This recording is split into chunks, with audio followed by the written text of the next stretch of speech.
Сайн байцгаана уу? Ард түмэндээ шин сайн мэдээ дуулгая. Монгол Улсын засгийн газар оюутлогын хэлэлцээрт эхний амжилтаа үр дүнгээ гаргаж чадлаа.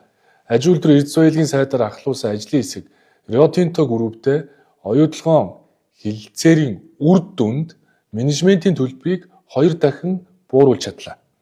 Төлбөрийн давхардлыг арилгах тохиролцоонд хүрлээ. Энэ бол 2.2 тэрбум долларын төлбөрийн зардал буурах сайн мэдээ. Мөн энэ бол Монгол Улсын хүртэг өгөөж 1.5 тэрбум доллараар өссөн нэмэгдэх сайн мэдээ.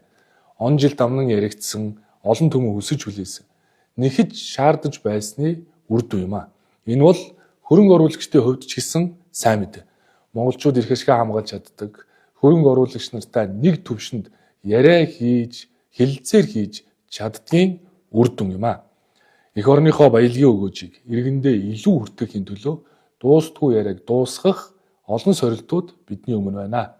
Цаашид онтрогийн хөрөнгө оруулалтын гэрээ, оюутлогын зээлийн хүүг бууруулах хэлэлцээрүүд дээр амжилт гаргахын төлөө засгийн газар хичээж ажиллах болно.